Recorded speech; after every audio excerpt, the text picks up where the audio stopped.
My son Ryan called to uninvite me from his beach wedding because his fiancée Ashley doesn't feel comfortable with me there.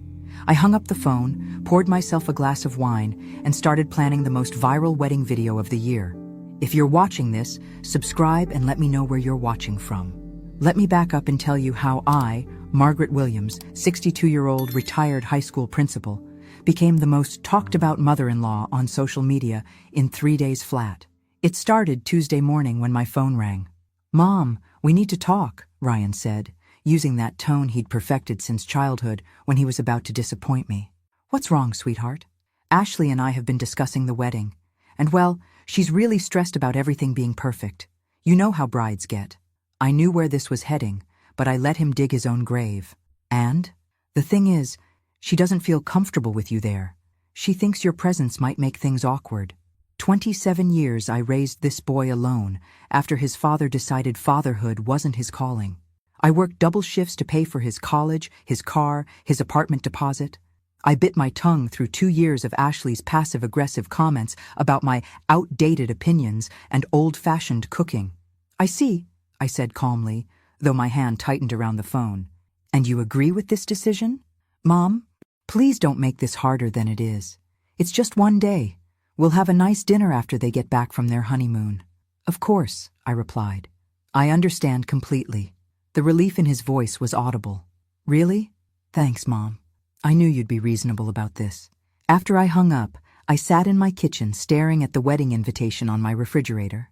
The elegant script announced that Ashley Thompson and Ryan Williams would be exchanging vows at Sunset Beach Resort this Saturday, the same invitation I'd helped Ryan address because Ashley claimed her carpal tunnel was acting up.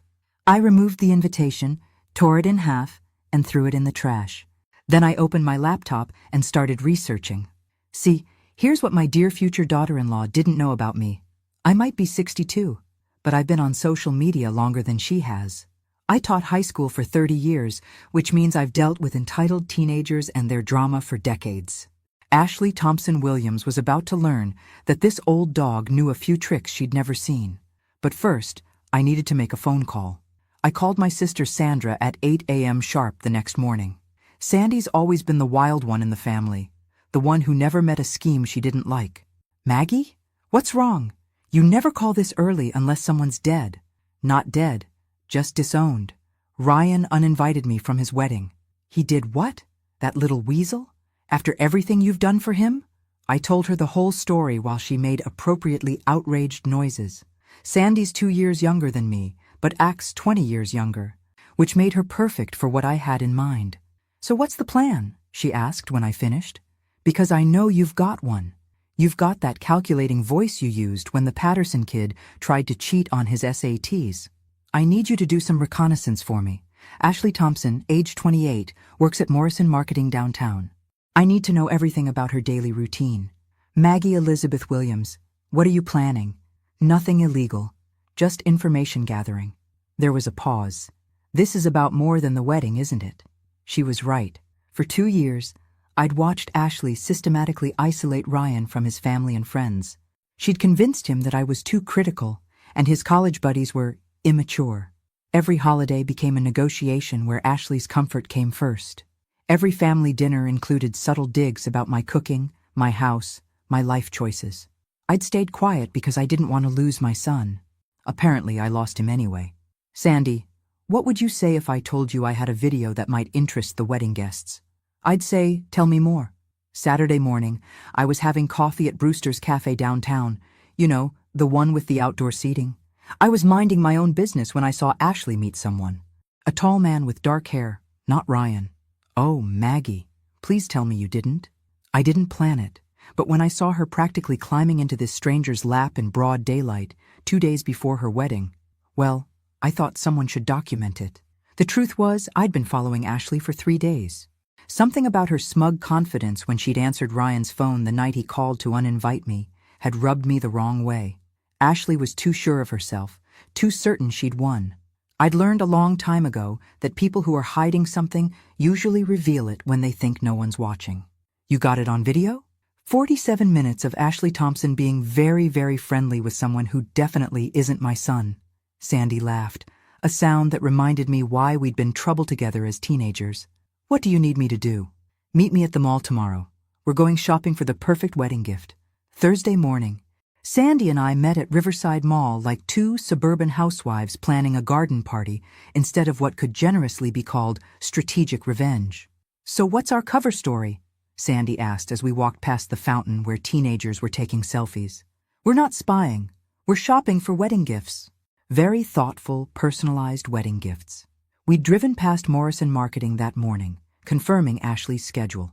She left for lunch at exactly 12:15 p.m. and returned at 1:30 p.m. every day. According to the receptionist, Sandy had charmed with a story about wanting to surprise Ashley with flowers. The man from the cafe video was Jake Patterson, which I'd learned from doing what any reasonable person would do. I followed them. Jake owned a fitness studio 3 blocks from Ashley's office, married according to his Instagram. 2 kids, wife named Jennifer who posted inspirational quotes and family photos daily. "This is getting complicated," Sandy said, as we settled into a coffee shop across from the gym. "It's about to get simple. Look." Ashley emerged from the gym at 2:45 p.m. wearing workout clothes that cost more than my monthly electric bill. Her hair was perfectly styled, despite allegedly just finishing a workout.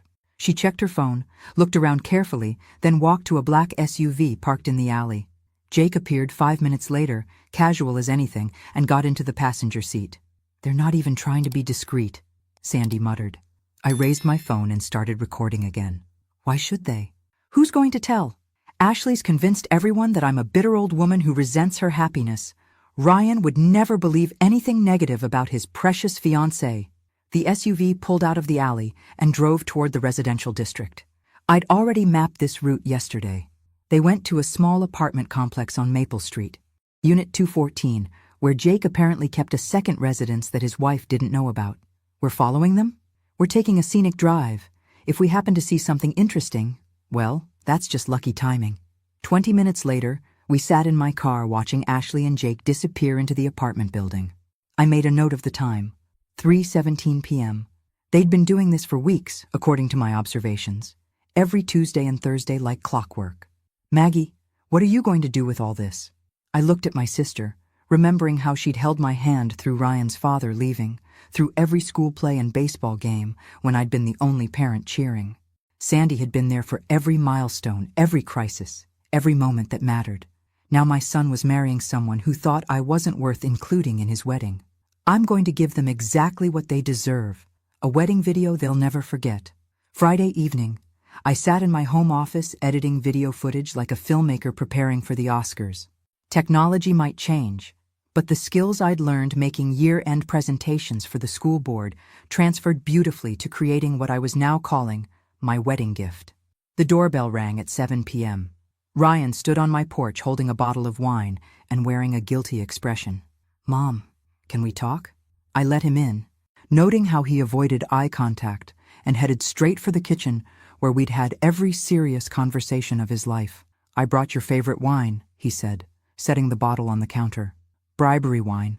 This must be serious." He had the grace to look embarrassed. "I know yesterday was hard. Ashley feels terrible about how everything came out. I'm sure she does. The thing is, her family's very formal. They have these traditions about wedding parties and guest lists.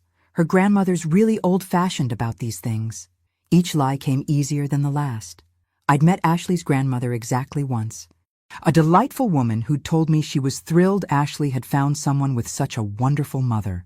Apparently that conversation had never made it back to Ashley. "Ryan, sit down." He perched on the bar stool like a guilty teenager. "Mom, please don't make this about you. It's their day." "You're right. It is their day, and I want it to be perfect for them." Relief flooded his face. "Really? You're not mad?" I reached across the counter and squeezed his hand, the same hand I'd held through countless doctor visits and school events and heartbreaks. "Sweetheart, I just want you to be happy. That's all I've ever wanted. I love you." "Mom, you know that, right?" "I know." After he left, I went back to my computer. The video was almost finished. 3 files total: the cafe meeting, the gym rendezvous, and yesterday's apartment visit. Clear footage, perfect audio, timestamps visible. Everything a good documentary should have. I'd also spent the afternoon creating social media accounts. Not for me, of course. I was just a heartbroken mother who'd been excluded from her son's wedding. But my friend, Sarah Mitchell, whose profile I'd crafted carefully with stock photos and a believable backstory, had quite a following already. Sarah was a wedding photographer who believed in truth and transparency. She posted inspiring quotes about love and honesty. She had strong opinions about fidelity and respect in marriage. People loved her content. Tomorrow, Sarah would attend a beach wedding as a guest and happened to capture some very interesting footage. My phone buzzed with a text from Ryan. "Thanks for understanding. Mom, you're the best. See you when we get back." I typed back, "Have a wonderful wedding, sweetheart. You deserve everything that's coming to you." True words, every one of them. Saturday morning dawned perfect for a beach wedding. Sunny, 78 degrees, gentle breeze. I dressed carefully in a navy blue sundress and comfortable sandals, grabbed my professional-grade camera, and drove to Sunset Beach Resort. The parking lot was filling with wedding guests. I recognized several people from Ryan's college years and Ashley's work friends. They all looked happy and excited, checking their phones and fixing their makeup before the ceremony. I parked 3 rows back and watched the setup. The ceremony would take place on the beach at 4 p.m., reception in the resort ballroom afterward. I'd helped Ryan plan enough of this wedding to know every detail back when I was still invited. At 2 p.m., I walked into the resort lobby like I belonged there. Nobody questioned a well-dressed woman with a camera. Wedding photographers were everywhere at beach resorts. "Excuse me," I asked the concierge. "Could you direct me to the Thompson Williams wedding preparation suite?" "Of course. The bridal party is in the Sunset Suite on the 3rd floor. Just follow the signs." I took the elevator up and found the hallway bustling with activity. Bridesmaids in coral dresses hurried between rooms, carrying flowers and makeup bags. The groomsmen were in the sunrise suite across the hall, and I could hear Ryan's voice through the door. For a moment, I almost wavered. He sounded so happy, so excited. This was my son's wedding day, regardless of everything else. Then Ashley's voice carried from the bridal suite. "God, I'm so glad we didn't invite his mother. Can you imagine? She would have found some way to make this about her. I mean, the woman still dresses like it's 1995. Her bridesmaids laughed, and I heard one of them say, "At least you won't have to deal with her very often after this." Living in different states will help. Different states? They were moving? I moved closer to the door, pretending to adjust my camera settings. "Ryan doesn't know yet," Ashley continued. "I'm going to tell him after the honeymoon. I got offered a position in California, and honestly, it's the perfect excuse to get away from all his baggage. His friends are immature, and his mother is just clingy and pathetic." Another voice. "What if he doesn't want to move?" Ashley's laugh was cold. "He'll do whatever I tell him to do. He always has. The man is completely whipped." I'd heard enough. More than enough. I walked back to the elevator, rode down to the lobby, and went outside to wait. The wedding would start in 2 hours. Jake Patterson would be attending as Ashley's friend from work, according to the guest list I'd helped compile months ago. This was going to be very interesting. At 3:45 p.m., I took my position on the public beach access, close enough to film everything, but far enough to avoid recognition. The wedding party assembled as the guests took their seats. Ryan looked handsome in his white linen suit. Ashley was stunning in her designer gown. The officiant began the ceremony with words about love, commitment, and honesty. I started recording. The ceremony was beautiful. I'll give them that. Ryan's eyes filled with tears when Ashley walked down the aisle. The vows were traditional but heartfelt. Even I got a little emotional watching my son promise to love and honor someone who, in about 48 hours, would be the most hated bride on the internet. After the "you may kiss the bride" moment, the guests moved to the reception. I followed at a distance, filming everything. The cocktail hour, the dinner, the speeches that praised Ashley's sweetness, and Ryan's luck in finding such a wonderful woman. Then came the dancing. Ashley and Ryan had their first dance to "At Last" by Etta James. So romantic, so perfect, so completely ironic, given what I knew about the bride's extracurricular activities. At 9:30 p.m., I noticed Jake Patterson approaching Ashley during a slow song. They spoke briefly, and I caught her glancing around nervously before following him toward the beach exit. I slipped out a side door and positioned myself behind a sand dune with my camera. The audio wasn't as clear outside, but the visual was crystal clear. Ashley and Jake walked to a secluded spot about 50 yards from the reception. Even with the distance, the body language was unmistakable. This wasn't a casual conversation between work friends. He kissed her. She kissed him back. Kissed. For 3 full minutes, while her new husband danced with his best man's wife inside, completely oblivious. I filmed every second of it. When they separated, I heard Ashley say, "2 more hours and we can leave. I told Ryan I have a headache coming on." "My room's ready," Jake replied. "Jennifer thinks I'm in Miami on business until Sunday." Perfect. One last celebration before the honeymoon. They walked back separately. Ashley first, then Jake 5 minutes later. I waited until they were inside before moving to the parking lot to upload everything to my laptop. 3 hours later, I was home with a USB drive containing 2 hours of Ashley's wedding day footage, plus the earlier videos from the cafe, gym, and apartment. I'd also captured several audio clips that would provide perfect context. I made myself a cup of tea and opened my laptop. Sarah Mitchell had been busy all week, building anticipation for her special wedding project that would expose the truth about modern marriage. Her follower count had grown to 50,000 people who were eagerly waiting for her next post. I looked at the clock. 2:17 a.m. In 5 hours, Ryan and Ashley would be flying to Cancun for their honeymoon. By the time they landed, Wedding Day Truth, When Love Isn't Enough, would be trending on every social media platform. I scheduled the post for 7 a.m. and went to bed. 3 days after being told I wasn't welcome at my son's wedding, I was about to give him the most memorable wedding gift of his life, the truth. By 9 a.m. Sunday morning, Wedding Day, Truth, When Love Isn't Enough, had 2.3 million views and climbing. My phone had been buzzing non-stop since 7:30, but I was ignoring it while I made pancakes and watched the comment count explode. The video was masterfully edited, if I do say so myself. It started with beautiful wedding footage, Ryan and Ashley looking radiant, exchanging vows, dancing their first dance. Then the screen split. On one side, Ashley slow dancing with her new husband. On the other side, security camera footage from the cafe showing her with Jake 3 days earlier. The audio was devastating. Ashley's voice from the bridal suite, "God, I'm so glad we didn't invite his mother.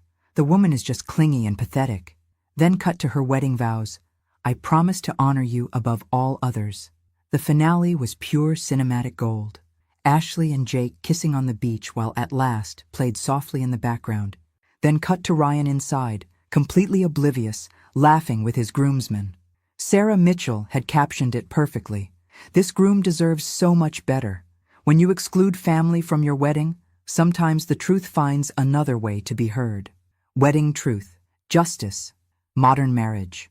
My phone rang for the 15th time. Ryan's number. I let it go to voicemail again. At 9:47 a.m., someone knocked on my door.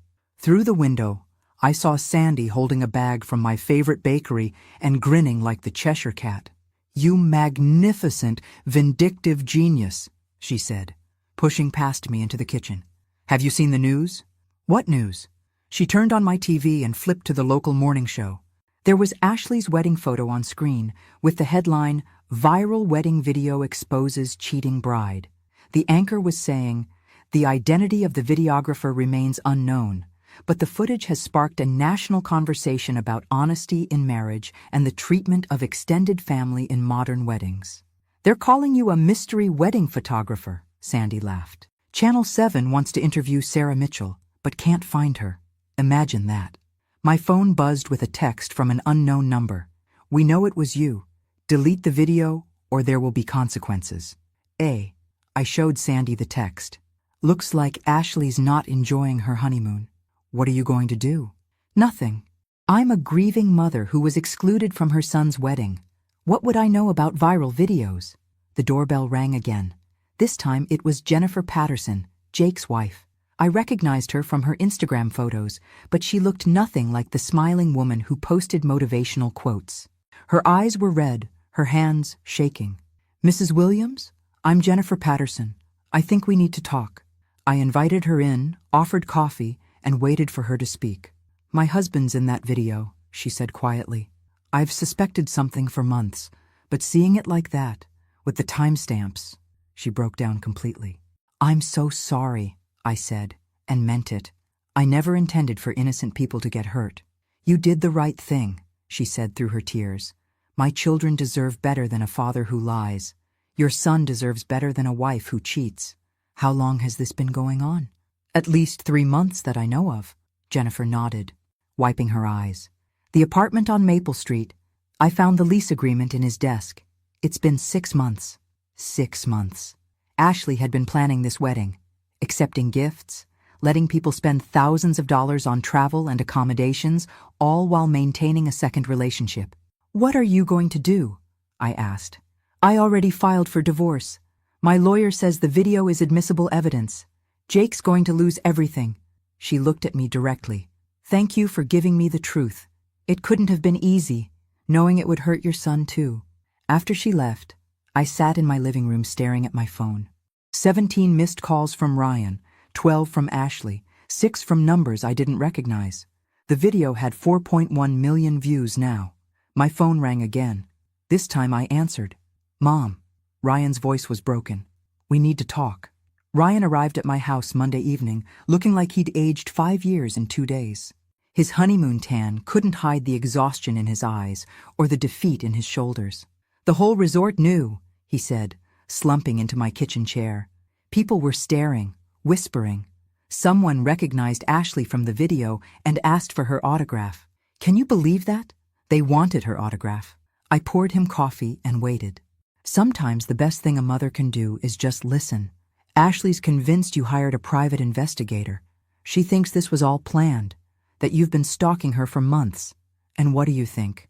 He looked at me with red-rimmed eyes. I think my mother wouldn't do something this cruel just because her feelings were hurt. The accusation stung, but I kept my expression neutral. "Ryan, do you think the video is fake?" "No. God, no. That's the worst part. It's all real, isn't it? Every single second." I reached across the table and took his hand. "I'm sorry you had to find out this way." "Are you? Are you really sorry, Mom? Because part of me thinks you're enjoying this." His words hit harder than I expected. Was I enjoying it? Watching Ashley's perfect image crumble, seeing her lose control of the narrative she'd so carefully constructed?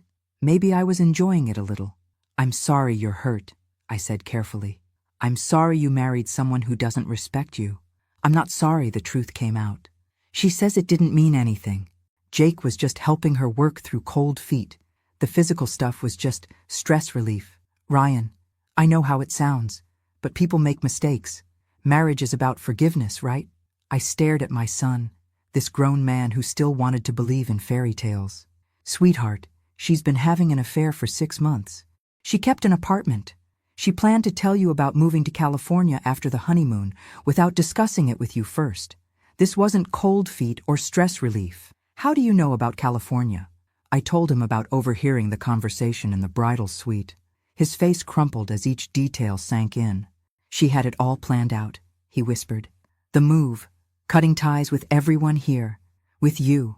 Yes, the job offer in California is real. She accepted it 2 weeks ago.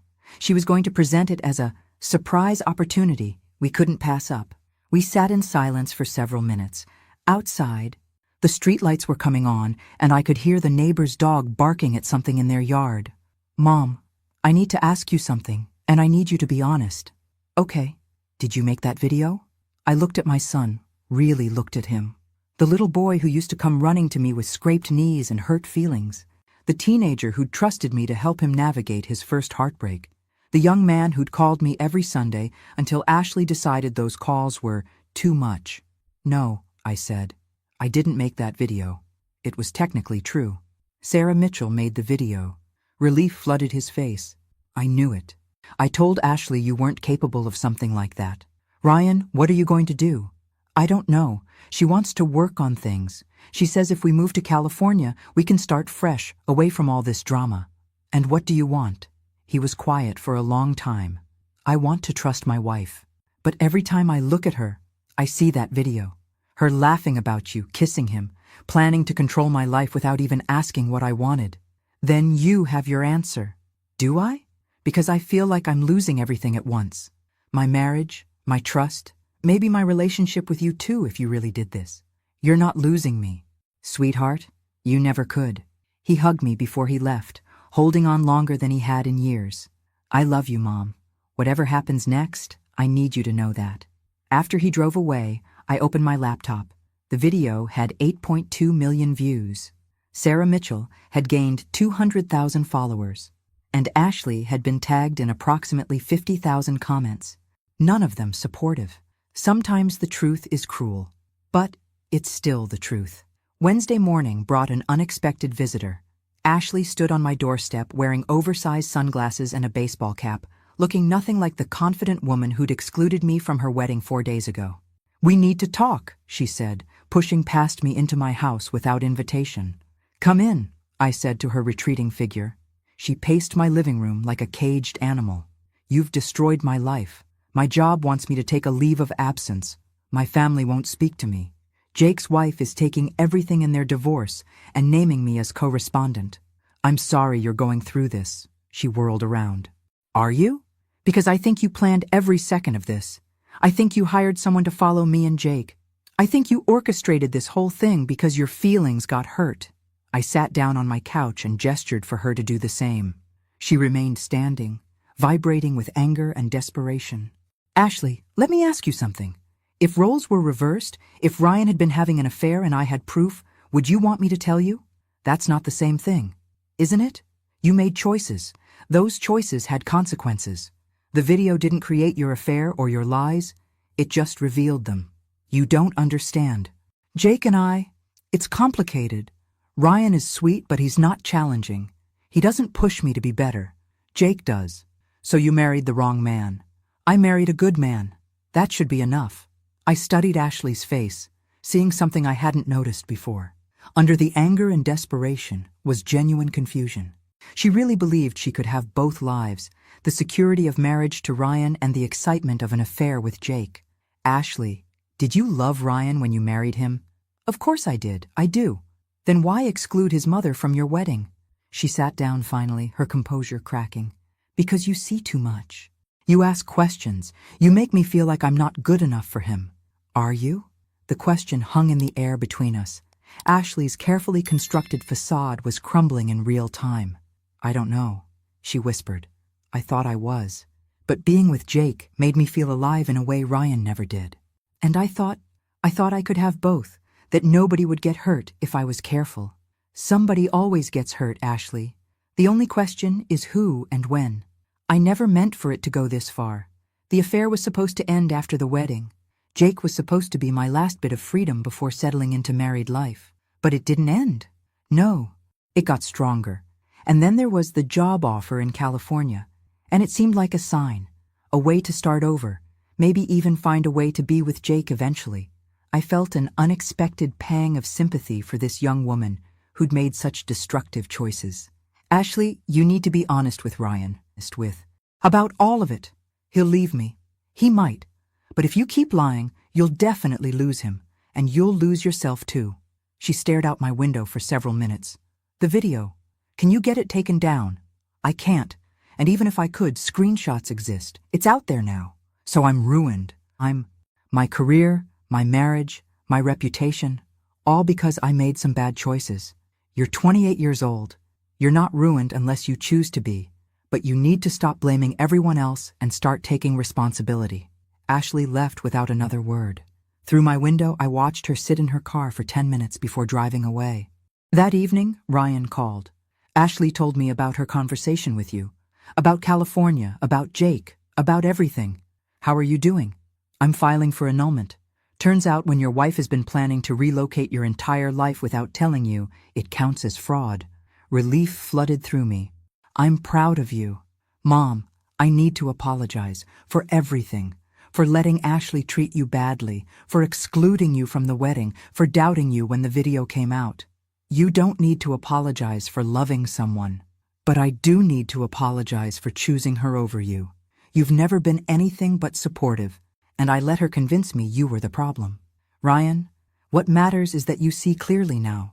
I do, and I see that I have the strongest, smartest mother in the world, someone who taught me that actions have consequences, even when I forgot that lesson. What will you do now? I'm moving back home for a while.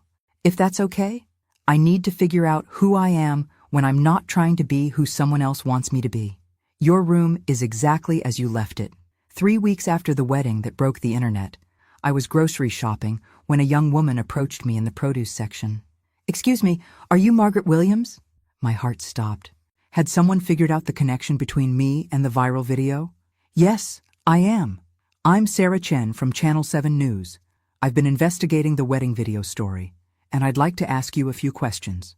This was it, the moment I'd been dreading. "I'm not sure how I can help you." "Well, you're Ryan Williams' mother, correct? The groom in the video?" "Yes. And you weren't invited to your son's wedding?" "That's correct." Sarah pulled out her phone and started recording. "How did that make you feel?" I looked at this young reporter, probably Ashley's age, eager for her big break. "It made me feel sad. Every mother wants to be part of her son's wedding day. Did you know about your daughter-in-law's affair?" I had no knowledge of Ashley's personal relationships beyond what I observed as Ryan's mother. "Some people online are speculating that you might have been involved in creating or distributing the wedding video. Any comment on that?" This was the moment of truth. I could lie, deny everything, and probably get away with it. Or I could own what I'd done and face the consequences. "Sarah, let me tell you something about being a mother. When your child is being hurt, your first instinct is to protect them. Sometimes that means stepping back and letting them learn from their mistakes. Sometimes it means intervening.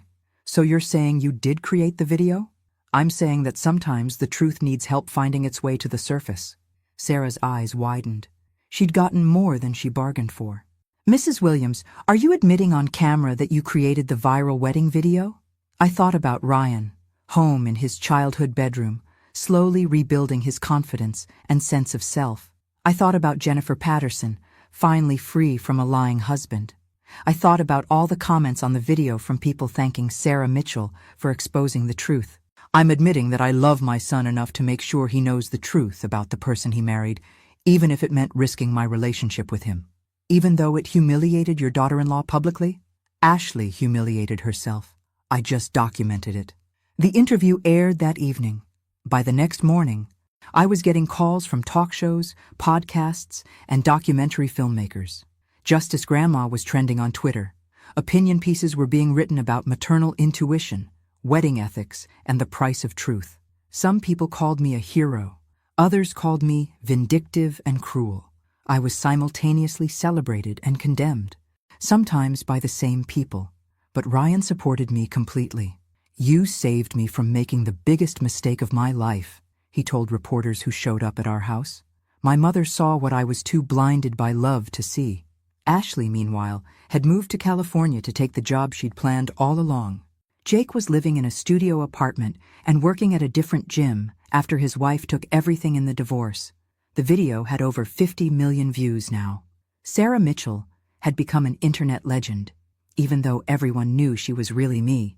And I felt something I hadn't expected. Peace. For the first time in 2 years. I wasn't walking on eggshells around my son's girlfriend. I wasn't pretending to like someone who treated me with contempt. I wasn't enabling a relationship built on lies and manipulation.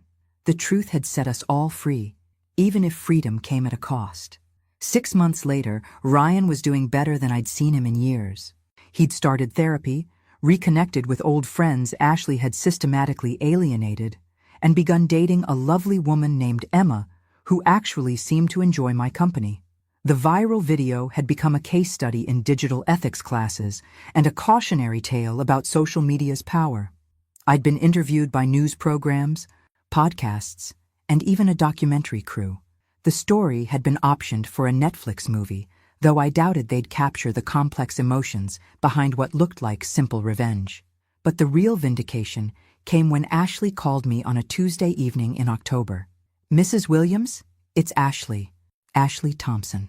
"Hello, Ashley. How are you?" "I'm different. Better, I think. I wanted to call and thank you." That wasn't what I'd expected. "Thank me?" "The video destroyed my life, but it also saved it. Does that make sense?" "Tell me." "I've been in therapy since I moved to California. Real therapy, not just the couples counseling Ryan and I tried. And I've realized that I was living someone else's version of what my life should look like. The perfect wedding, the successful husband, the suburban house. None of it was actually what I wanted. I sat down, phone pressed to my ear. What do you want?